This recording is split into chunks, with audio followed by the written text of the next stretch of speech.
Welcome back to Primetime Super Friends, the show that promises to put the bat in your belfry, the arrow in your quiver, and the flash in your pan.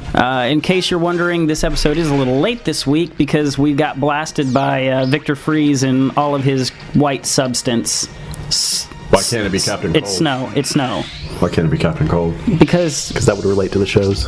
Okay, yeah, because there hasn't been a Mr. Freeze. Oh, it'll happen. It will. It'll be a young Victor Freeze and his happy wife, Nora, and whatever happiness they have will all be crushed by the second appearance and But when he'll she have, gets like, frozen. icicles coming off of his nose. Possibly. So that it's not too subtle. Hey, let's not get too far into spoilers just yet. That'll happen with the rest of the show. Okay. They're going to murder his kid wife? Probably. I'm John, your guide to all things Gotham. I'm sitting here with my two good friends. To my right is a guy who will cue up Whitney Houston's I Will Always Love You so he and Oliver can reenact The Bodyguard every night when he goes to bed. Jeremy? What's the problem? Hi. No, I'm giving them a little info about us. Okay. And to my left is a guy who is forever interested in the Flash's ever so fast-moving sex life, Michael. Hello. I can't wait to talk about that. Yeah, because it actually came true. Not my fault. If this is your first time listening, be warned, we are elbow deep in spoilers. We will talk about everything that happens in those episodes. So sit back and listen up, bitches. Super Friends, the legendary superpowers show. Jeremy's going to fill us in with all of our Starling City news.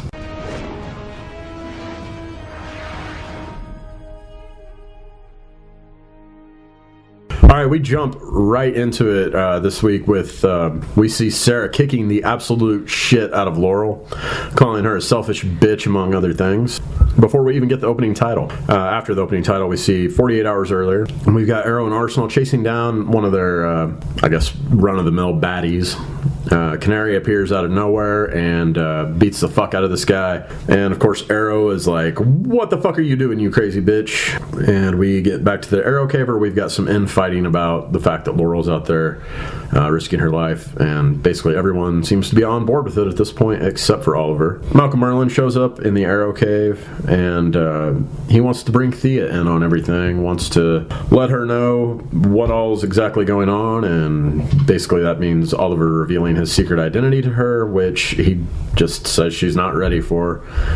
Diggle basically says, hey, motherfucker, if you tell her, she is never going to speak to you again. Our flashbacks this week deal with Maceo and Oliver are going to be leaving Hong Kong, basically because Amanda Waller and China White are going to be after the kid, Maceo, Oliver, etc. for the events we saw the week before with the virus, and Maceo giving that up, or attempting to give that up to save his wife. Maceo lies to Oliver about where he's going so that if and when he's captured and tortured, he won't be able to give up the location. And I'm just going to cover all of the flashback stuff at once. So Oliver does get captured and tortured and eventually gives up what he thinks is the location of Tetsu and Maceo and the kid when Amanda Waller invokes Thea into the equation. Maceo returns to rescue Oliver, and they get their asses kicked, and towards the end of the episode it's revealed that they're returning to Star City for some fucking reason. Back in present time, the Vertigo dude has escaped from jail. A reporter drugs an officer. All hell breaks loose. Laurel has to KO this motherfucker who starts shooting people. And in all the chaos, Vertigo escapes. This DJ douchebag, whose name escapes me right now, the guy that's been working at the club. I'm good with DJ douchebag. Okay, Should be we'll the go with official that. name from now on. Okay, cool. DJ douchebag shows up and he's hitting on Thea again, trying to make out with her and whatnot. But Oliver walks up and tells Thea he has to show her something, and he takes her down into the Arrow Cave. She looks around with, pretty much a look of shock on her face as she looks at the different outfits and whatnot hanging up in the Arrow Cave, and he's kind of explaining to her, why he didn't tell her what's up all this time. Says he was trying to protect her, and I was caught off guard by this. She basically didn't seem bothered by it at all. She actually says thank you for all the lives he's saved, and I guess for letting her in on it and everything like that. She's super fucking cool with it. I actually really liked that because it was like, oh, now at least we don't have to deal with them like at odds, Sure. or her being hurt and running away again. Yeah, I mean, call me a faggot, but I thought this was a moving scene, actually. Like, Oliver looks like he's going to cry, they hug, and all that stuff. Yeah, that's right, I said it. You're just sensitive. No, this scene and then the scene that comes up later, I was like, they had two really good moments. I mean, that were not necessarily heartwarming moments, but... Why would she be pissed just because he lied to her again? Is that why? Yeah, her well- whole thing has been, throughout the course of the last 3 fucking seasons, has been, man, everybody's always fucking lying to me. Okay. But in this situation, apparently she understands why and was cool with it. We then get a scene back at Oliver and Thea's apartment with Merlin and the two of them discussing whether or not they're going to work together, and the answer is a big fat fuck no, because Thea is now mad at Merlin Because he's a douche. because she's learned that this motherfucker knew about Oliver the whole time and manipulated her, lied to her, tried to turn her against Oliver. Says she'll never work with or trust Merlin now. We cut back to the Arrow Cave, and Oliver and Laurel end up getting in an argument over who's the fucking addict, which I would present that they're both addicts. So It's a tie. Black. yeah, whole bunch of black going on there, which is bad. Why is that bad? It's just a horrible color. Pot kettle black, in case that didn't come through. Yeah, Oh, sorry. yeah. Yeah. Yeah, good point. Yeah.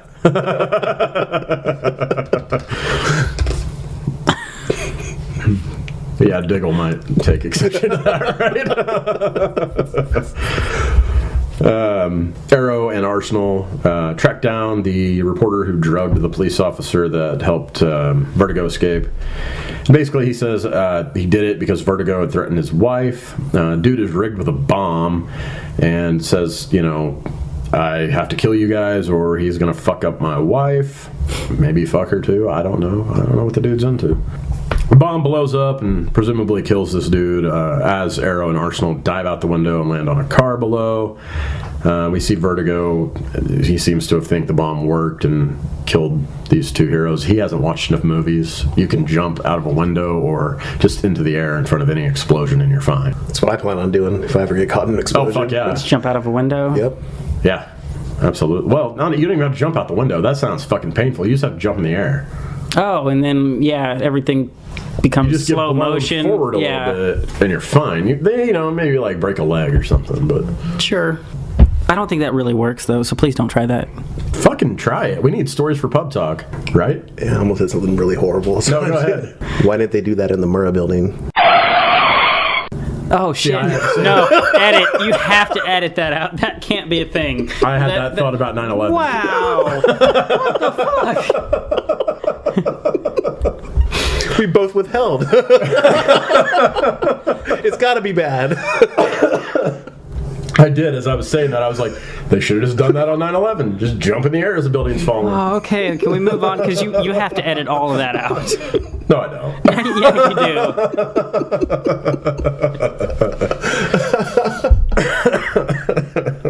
do. Disclaimer, those are both horrible national tragedies, and we're not glad that anyone died. All right, we get another scene back at Thea and Oliver's apartment, which I actually enjoyed this exchange because they're talking about, hey, what happened tonight? Oh, I got fucking blown up by some C4. That's what that horrible smell is. And Thea's just kind of like, well, hey, I'm glad we can talk about these things now, and mentions that, my God, you had some fucking horrible excuses. I always knew you were lying. I just didn't know why. And he's like, lame excuses are kind of part of my job, bitch. Captain Lance asks Laurel about Sarah again, and I thought this shit was fucking funny because he's trying to tell her that one bitch said something about, oh, hey, that's not Sarah running around as a canary. And he says, you know, that friend of hers, the one with the boy hair. Oh, I didn't catch that. And he's kind of looking at Laurel like knowingly, like I think at this point he knows that she is running around as a canary. Then back at the club, we see we see Roy and Thea interacting, and Roy is in his street hoodie, so to speak, and Thea asks him, so how do you decide between the red hoodie and the one with the mask? Which I also fucking love that they're pointing out stupid shit like that. Right. We find out that Oliver has tagged Laurel with a tracking device, and they find out that she's at the docks. She's like the worst fucking superhero ever. She's sneaking around in a super obvious way, which even before she got busted, I'm like, this bitch is awkward. Does her costume remind you of Edward Scissorhands? Because that's what I think now when I see it. You know what it reminds me of? It reminds me of, you remember the movie Euro Trip? Mm-hmm. Yeah. And that fucking scene with they're in Amsterdam, Xena? and the fucking lady that's like sticking all the shit up the dude's ass and everything. That's what it reminds me of. She's wearing a bunch of leather in that scene. But Xena's sexy. Edward Scissorhands isn't. I'm gonna go with Edward Scissorhands on this one. I'm not going to analyze whether or not that means you would fuck Edward Scissorhands. No, because I don't think that she's hot in the Black Canary's outfit. I don't think she's necessarily hot, but I'd hit it. Okay, good point. I would not hit Edward Scissorhands. It's Johnny Depp. Are you sure? I'd take it. Okay. I wouldn't hit it. So she's sneaking around horribly. Some guy sneaks up on her, and she slams this motherfucker down loudly in plain view. So of course she gets busted by Vertigo, gets drugged again, and we get the official fight scene between Black Canary Sarah and Black Canary Laurel. Sarah beats that fucking ass, and it's glorious. Talks shit to her the whole time, bloodies this bitch all up. Of course, it's actually Vertigo kicking her ass. Right as he's about to deliver the death blow, Arrow and Arsenal show up and save her ass. They can't pursue Vertigo because this bitch is laying there moaning about help me, help me. Stupid, silly cunt. They take her back to the Arrow Cave for recovery, where Oliver yells at Thea to get her ass back upstairs so she doesn't see how bad it all is. Roy gets pissed off and defends her so she can make her own choices about whether or not she's downstairs, about Merlin, about everything. Leads to a big group confrontation with Oliver about, hey, motherfucker, you were gone for a month and some shit changed and we can't go back and pretend it didn't happen. So, basically Oliver's forced to kind of accept some of the new roles within the group. Thea runs, after this scene, Thea runs outside, runs into DJ Douchebag, who for some reason she kisses and says she just needs something simple and takes his ass home. I guess dick is simple. Good for him. Sure. Yeah. Gets to die fucking, essentially. So she fucks his douchey brains out. So after their disgusting fuckfest, the douche offers her wine. As they're about to toast with the wine, Thea basically smells cyanide in it and makes a comment about, hey, my dad taught me that red wine is used to cover up the smell of cyanide. Fight breaks out, and as she's getting her ass kicked by DJ Douche, Arsenal busts in, gets his ass kicked, and then Merlin comes in from behind with an arrow into this dude's back. Rather than fighting Merlin, he takes some fucking poison and kills himself. Good riddance. It was actually a really cool scene, I thought. I was not expecting it to go down that soon. I thought this dude's role would kind of play out for a few more episodes, but goddamn, they went for it. Back in the Arrow Cave, Felicity is tending to Laurel and basically gives this long-winded speech about how she has a light inside of her that Sarah never had and blah, blah, blah, blah, blah. And the whole time I'm just thinking, no, this bitch is, like, horrible. So Oliver ends up giving Laurel his blessing to go out as a canary, and the two of them go out to stop Vertigo. Arrow stays behind to save some hostages while the canary chases and fights Vertigo.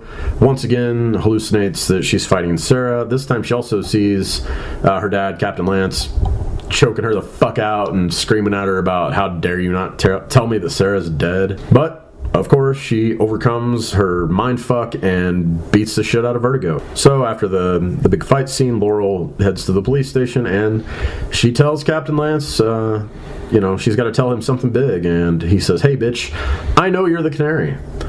And she's like, yeah, but Sarah's dead too. I don't think it was quite that harsh. Surprise, bitch! Hey, motherfucker, let me tell you why I'm the canary. Of course, he breaks down and starts crying and whatnot. Back at the apartment of the Queens, Thea decides, God damn it, I guess we've got to let Malcolm Merlin help us out. Merlin says, hey, you got to conquer your fears because the League of Assassins is going to prey on that shit, and there's only one place you can do that. So, Oliver and Thea head back to the island for what's said to be a few days to train, and I guess next week we're going to get Slade Wilson. Return to the eye. We got to go back. You get it. I missed that show. Yeah, no, this episode was good. I liked it. I thought the scenes particularly were good with the whole, Laurel telling Captain Lance what was up. I thought his acting was really good in that. And again, I think that the show needs more of him, but maybe they're just trying not to overcrowd it, which I totally get. I'm good with that. The scene, again, like we talked about earlier with Thea, was great. Because, again, they didn't fall on a trope where she's like, I can't trust you, I don't know who you are, blah, blah, blah, and runs off. She's just like, cool, I'm good with this. No, they saved that for Merlin. That's fine, because... No, I mean, I thoroughly enjoyed all of Thea's scenes with Oliver this week. I thought that shit was really well done. Yeah, it was a good episode. And it progressed things. We're not still just spinning wheels, which happens from time to time. While we were talking, or while Jeremy was, going over everything, I did pull up a picture of this would be Laurel as Black Canary, and this is Edward Scissorhands. It's about the same damn costume. Again, I'd fuck one of them and I wouldn't fuck the other. And no, I wouldn't fuck Johnny Depp. Now, if money were involved, Fucking options open up. Suck a the lot. balls off of that guy. Everybody has a price. Yeah. I'm sad DJ Douchebag died so quickly after we gave him a name. I'm not really He sad, won't be though. missed, yeah. Yeah. We'll come up with names for other people, don't worry. I'm excited to see the Slade Wilson next week. Yeah, and I think Cupid's coming back in the next episode or two as well. I read that online. Well, I've heard they were going to possibly do like a Suicide Squad thing, so... Well, I think she may be part of his training, is what I got. Oh, okay. So... Awesome. Pretty cool. Yeah, it was a good episode. All right, let's move on to the wonderful world of Gotham. Yay.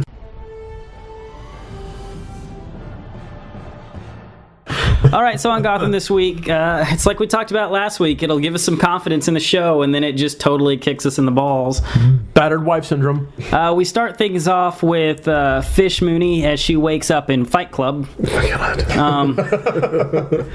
God damn it, I had not thought about that. Yeah. Yeah. That's exactly what it So is. she takes over, and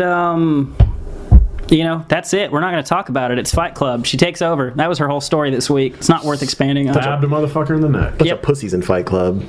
Yeah, and a bunch of... I'm sorry, you're just gonna, immediately trust this bitch just because she's Right. got a vagina? No. No, it's because she has a shiv. Apparently, that's all it takes. Well, before that, it was just No, I meant that guy that let her sit on his fucking Well, that was lap. fucking Oh, dumb with yeah. the blade Yeah. the handle Well, hanging okay, out. let's face it, though. If you're in a, dank-ass prison with a bunch of dudes, you're probably going to be a little susceptible to... I think I just resigned myself to celibacy. I don't know. I would have duct taped that goddamn knife to my hand, and it would have never have left that. There you go. Yep. Wolverine style. I could have just been on there. One wrong move. What happens when you Sneakity gotta, sneak. scratch your ass? It gets cut up. Okay. It's the price My you ass pay. is bleeding, and it's not the reason you think. All right, moving on. We find out that Doc Tompkins is coming to work at GCDP.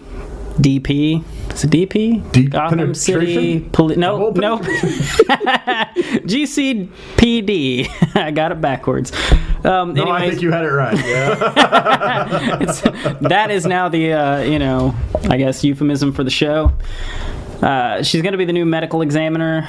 Gordon points out that his balls are getting kind of blue, and he doesn't get to go home with her. And then they have a discussion about, you can't get all kissy with me at work, woman. And she's like, I'll kiss you if I want to. Fucking weird. Yeah, no, it really, it's Let me fight off this sexy bitch. all of the things that go on in that police station. And he's like, nope, don't kiss me. Yeah. I don't want the guys to know. They might not let me suck their dicks anymore. No, okay, now here's the thing. We make a lot of jokes, but that's just flat out untrue because he'd be a lot more popular in that police station if that was the case. Maybe he gives toothy blowjobs, dude. That's why they're angry. That's Why it's not popular. Until you learn to not use your fucking teeth. We find out that Gerald Crane has been making his fear juice so that he can get over the death of his wife. I guess their house burnt down. And he's obsessed with fear, and he's trying to cure it. By the end of this episode, we find out that for somebody who seems to be somewhat smart, he's kind of an idiot because he runs out and gets shot. He has no common sense when he's hyped up on fear juice, and he's dead. It's okay. I mean, the character was... It was what it was. It was just ironic that this episode was about fear because I feared how shitty this fucking episode was. And it was. Like, it's fucking horrible. Everything they did right in the episode before, they totally came back and just screwed up. We had a side story with Bruce this week where he takes a spirit walk out into the woods. Was playing with the rocks. Did anybody get what was going on there? A waste of fucking time. It was like, I think it was supposed to be him and his dad went there. Like there was a rock for every time they did it or something? Like or that. Gay. And he got mad and threw those rocks, by God. Yeah. And then he fell down a cliff. You know what that scene reminded me of? Do you remember the movie, I think it was called Mac and Me or whatever? Yeah. That scene where that fucker goes tumbling down the hill in that movie? I didn't remember that. I just remember Coke and windmills. I think that's that movie. It was one of those shitty 80s movies with like... There were so many. Shitty. Okay. Anyway, that shit made me think. It was shitty. Pretty shitty. It made me think of shitty 80s movies. It was like someone's like, that Because- E.T. did good. Because he rolls down that fucking hill and it's so fucking fake looking and it's like... Really? Was he in a wheelchair? Yes. Is that? Yes. Okay, yeah. Yes, that's what I was thinking of the whole time. Okay, Mac and Me was better than this. I was going to say Mac and Me or Gotham. No, I mean... Mac and Me. I'd watch that least- before I'd watch that episode of Gotham again. That's absolutely true.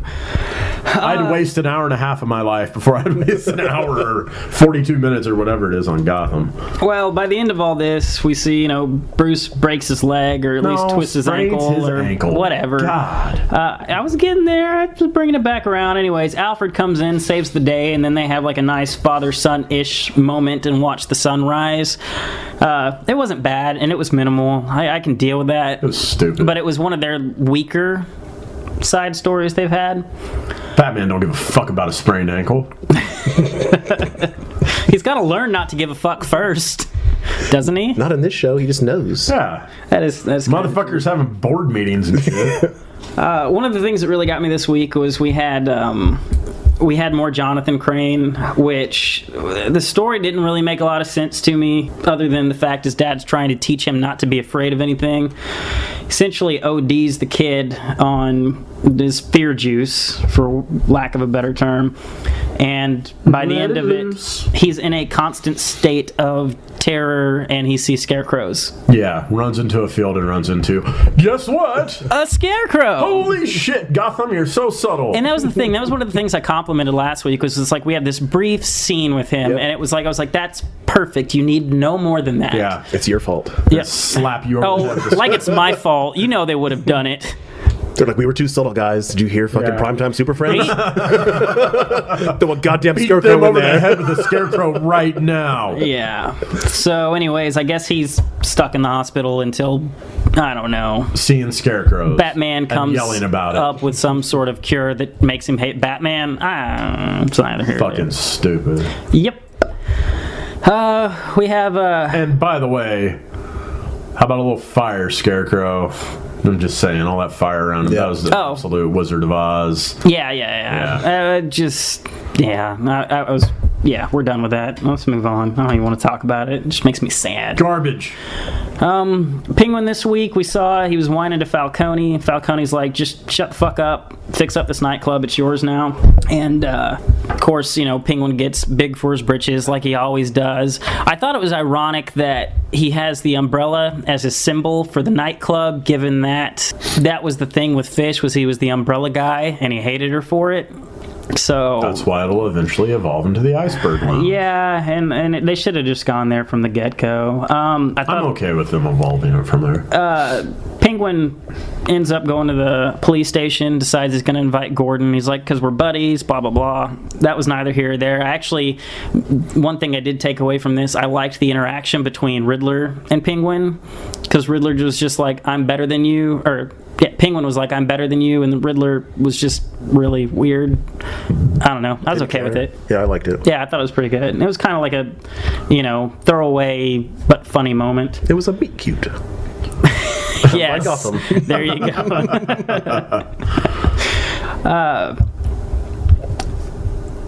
And then the big thing this week was we had Falcone and Maroni meet up and kind of come to a truce about Penguin. I thought it was a little convenient that they came to the truce so easily, even though Maroni ends up threatening Penguin by the end of the episode. It was just kind of like he got bribed by getting a judge in his pocket, so to speak, and he was like, yeah, I'm good with that, whatever. And he used the term son of a mother bitch, which was just stupid. Who writes that way? No, I actually kind of liked that. Son of a mother bitch? Yeah. I've said that a few times in my life. Son of a mother bitch? Really? This is a thing. If you've cussed enough, you got to come up with different ways to do it. I feel like that's like a teenager who's learning to cuss, though. Son of a mother bitch. Or it's an Italian dude that just string a bunch of shit together. Sure. If you guys are okay with it, I'll let it go. If that's what you're going to pick on this piece of shit show, sir, you need some priorities. My priority would be finding a different show to plug into this spot. Let's just go back and review Batman 66. Just do a new episode each week. It'd be better than this. Yeah. Or even the animated series. Then we just talk for hours, though. Yeah, that'd be then a we problem. just come on each other every week, and that's gross. Yeah, it is. Ugh, made me feel icky. We just put a biscuit in the middle of the table on this. And at the end of the episode, we did get a plug-in for the next episode where Gordon and his new lady are going to go to Haley's Circus. Kind of cool. You sick fuck. I'm sorry. I'm trying to move on. All the things I say, and that was it. No, that was really gross. Because it's almost like having a water gun fight, only it's not. It's not water.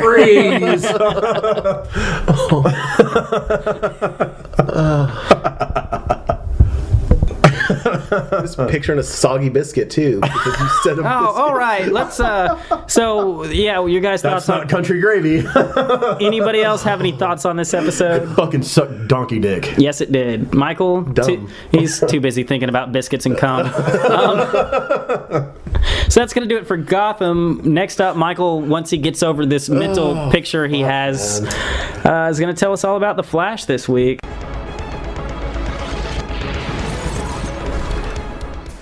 Okay, so The Flash this week was split into 3 main storylines.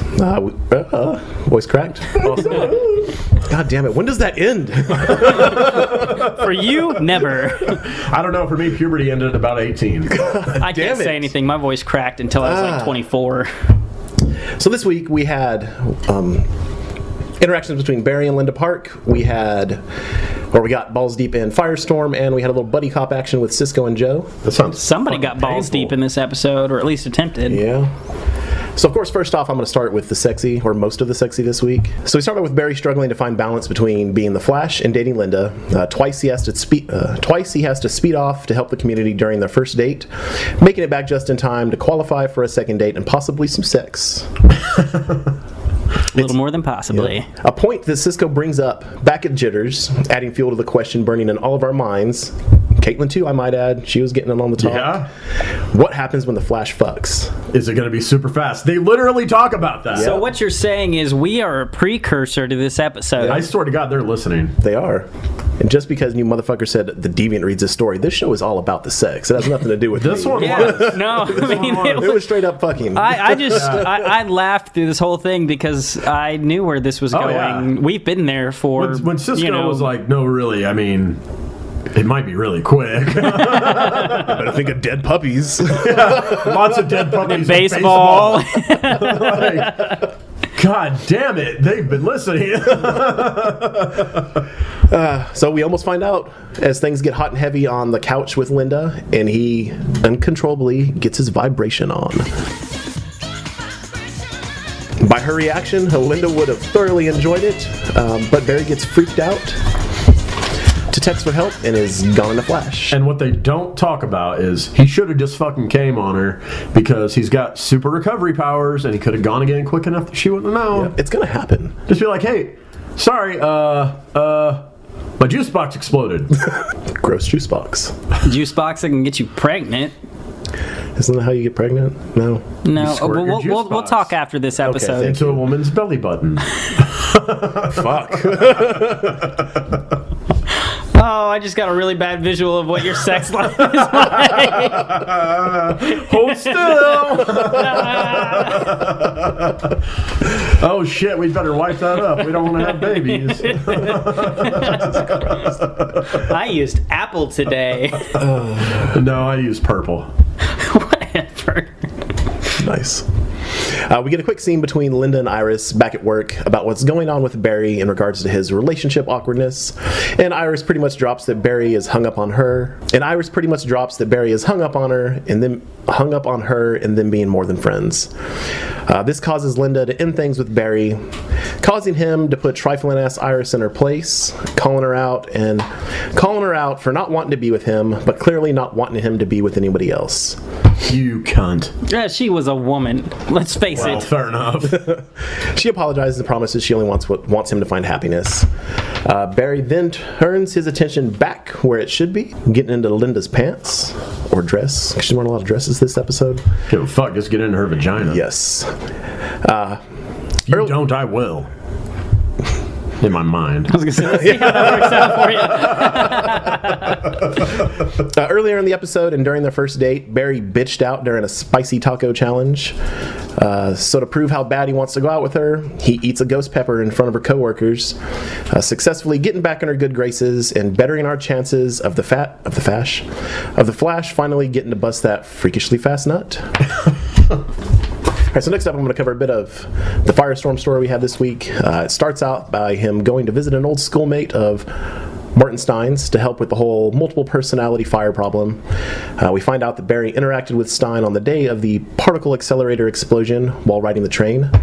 We also get to see the explosion go down and the creation of Firestorm. The team seeks out Martin's wife for help and find out that she has had contact with the Martin Ronnie hybrid. Wells and Caitlin start a stakeout at the Stein residence, knowing Firestorm will show back up, which he does, and after a brief firefight, Barry is able to place a tracker on Martin and is able to avoid getting fried when Caitlin steps in to help. Alright, so they take Martin's wife Clarissa to see him, who is currently living under a bridge. She convinces him to go back to Star Labs for help.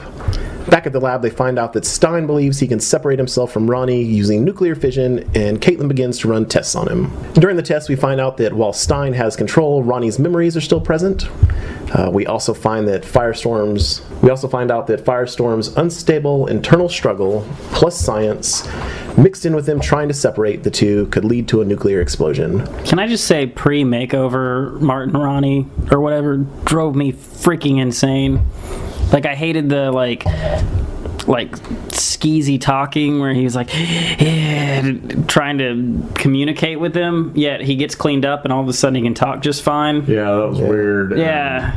I just kept thinking, this dirty old man, he's going to try and fuck Kate. I was just thinking if he was smart, there's nothing going on. I'm Ronnie. Yeah. Now, touch my penis. Yep. Martin's gone now. But to his credit, I guess that guy was a good dude or whatever. Ish. Was he? Even good dudes like to fuck. Yeah. Sexy bitches. Just saying. Wells drops the bombshell that there is a way to stop it from happening, but it would involve the death of the host body, Ronnie.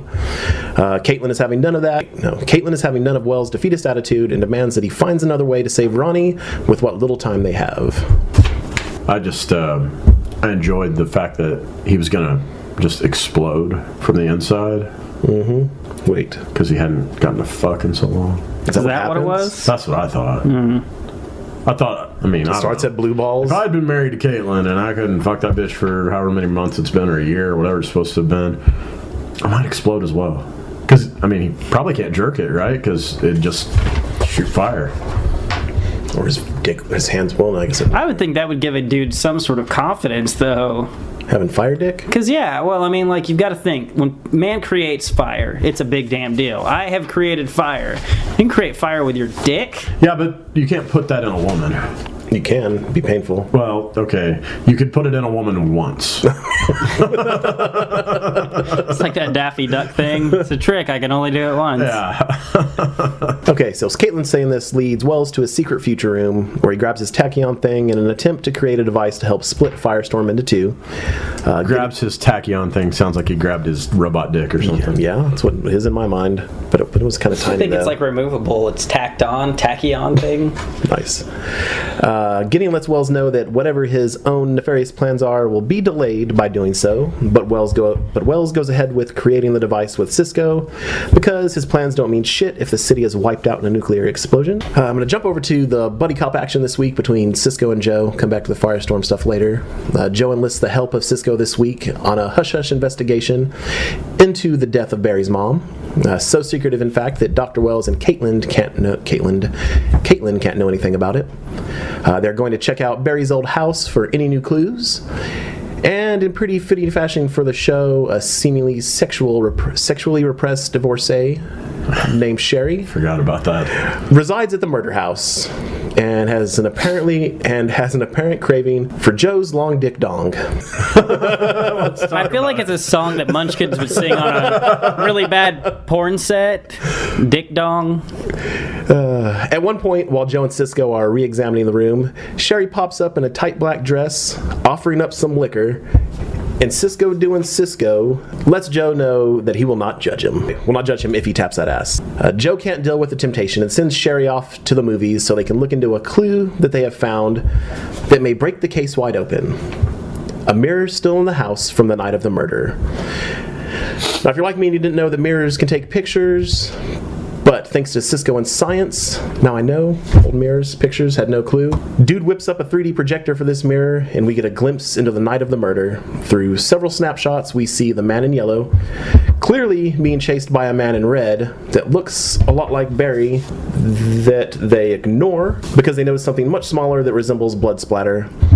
Following the blood splatter from the image, they wind up at a wall with wallpaper that was apparently hanging on by a thread because they pull it with little effort, and bam, there's blood sprayed from super speeders.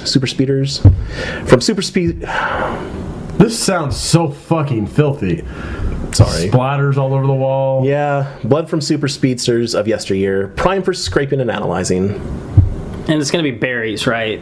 Well, it was. Like, Did you watch the episode? Yeah, they say it at the end. I may have zoned out. God damn. Cisco springs into action to begin the process, and Joe drops knowledge about his number one suspect. It's Dr. Wells. Oh, shit. Surprise, What? surprise. Cisco gets offended at the notion and storms off in disbelief. He does wind up running the sample versus the database, and it comes back with two different blood types. He calls Joe to give him the news that one of the samples was unidentified, but the second belongs to none other than Barry. Not the young kid that was obviously there, but a Barry with grown folks' blood. They said some science shit, but I wrote down grown folks' blood. Pretty much. But it can't be a kid's blood because... PP16 or some shit. So the show ends this week with Dr. Wells and Cisco finishing the fission device, and Barry prepares to take it to Firestorm, who has left for the desert to off himself a safe distance from the city. Caitlin demands to go with Barry, and with there being no time to argue, they're off. They get to Firestorm and give him the device, which activates, making all seem well, and then boom, a fucking mushroom cloud. Alright, so Barry runs off with Caitlin, takes her out there and back, and her clothes don't burn off. What the fuck is that? When he ran with Felicity, her fucking shirt burned off. I know, right? Let down. Right? It's garbage. We pointed out that this show has a few plot holes here and there already. Yeah, but all they would have had to do is, oh wait, let me put on my heat-resistant coat or whatever. Or just let her get naked. Yeah, that'd be better. That'd have been preferable. WB, ain't gonna happen. Yeah. Whatever. She got bra Or bra. last week. And then the final scene cuts to the military personnel from the Plastique episode, and a dude telling the general about the explosion, to which he replies, "Bring me Firestorm." The military knows about Firestorm. Yeah, and obviously believes that he's not dead, even though he just blew up. Lots of sex in this episode. We also forgot to talk about the fact that this old fuck in Ronnie's body made out with Kate. Oh yeah, that did happen at the end there. He did get his... Oh, that was from him. Fuck you. You just wanted to get a little bit before you died. I'll allow it. Yeah, I will. Yeah. Little blowjob for good luck. It'd be super hot. It'd be like drinking fresh soup right off the stove. That makes me never want to have soup again.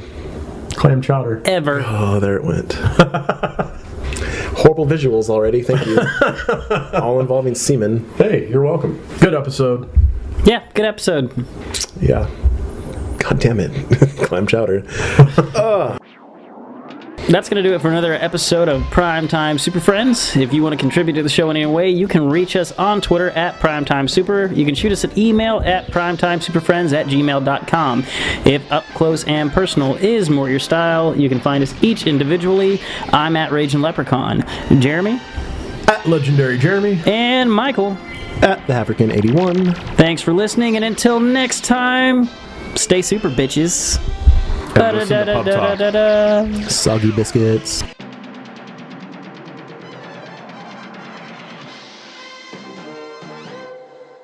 I could use something to, get rid of the good taste in my mouth from Arrow. get a little shit in the sandwich that is the show. I'm just thinking the good taste in your mouth from Arrow is probably not the first time you've uttered that sentence or thought. Call me Steven. God, we're mixing shit and semen together? Ew. Jeremy is. Oh, okay. Yeah. Look, man. That's enough of that.